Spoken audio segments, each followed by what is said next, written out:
নমস্কার বন্ধুরা, মৌ কিচেনে আজকের আমি বানাবো কাঁঠালের বীজ দিয়ে মাছ দিয়ে ঝোল করে দেখাবো ঝিঙে দিয়ে।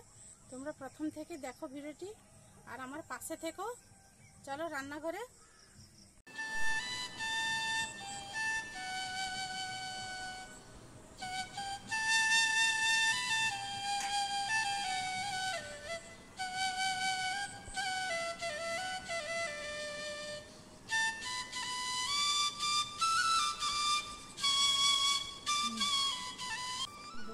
আমি এর সঙ্গে ঝিঙে, আলু, কাঁঠাল বীজ কেটে নিয়েছি, তার সঙ্গে মাছও কেটে নিয়েছি। আমি মাছে লবণ হলুদ মাখিয়ে রেখে দেবো কিছুক্ষণের জন্য। এর জন্য আমি মশলা করে নেব সর্ষে, জিরে, পেঁয়াজ। দেখো আমি মশলা করে নিয়েছি, সব রকম মশলা। আমি উনুন ধরিয়ে নিচ্ছি। প্রথমে আমি মাছটা ভেজে নেব। কড়াইতে দিয়ে দিচ্ছি তেল, মাছ।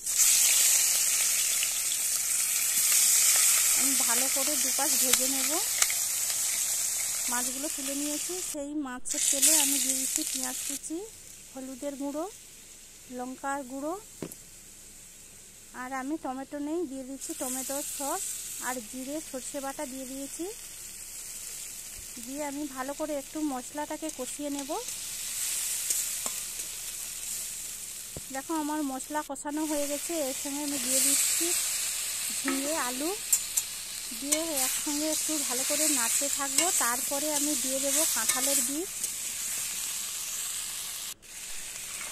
কাঁঠালের বীজগুলো আমি আগে থেকে কেটে ধুয়ে রেখেছিলাম। দিয়ে সব রকম আমি একটু ভালো করে নেড়ে নিয়েছি। এরপরে দিয়েছি ঢাকনা, পরিমাণ মতো লবণ।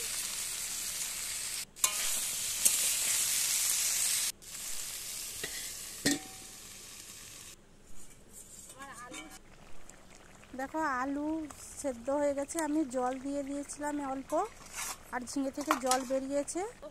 এরপরে আমি কড়াইতে দিয়ে দেবো মাছ। এই ভেজে রাখা মাছ দিয়ে দিচ্ছি। দেখো একটু আমি ফুটিয়ে নেব, তারপরে আমি কড়াই থেকে বেলা বাটিতে ঢেলে নেব। আমি হালকা মশলায় রান্না করলাম। তোমরা ভালো লাগলে ভিডিওটি সাবস্ক্রাইব করো। নতুন নতুন ভিডিও পাওয়ার জন্য বন্ধুরা আমার পাশে থেকো। ফিরে আসছি পরের ভিডিওতে।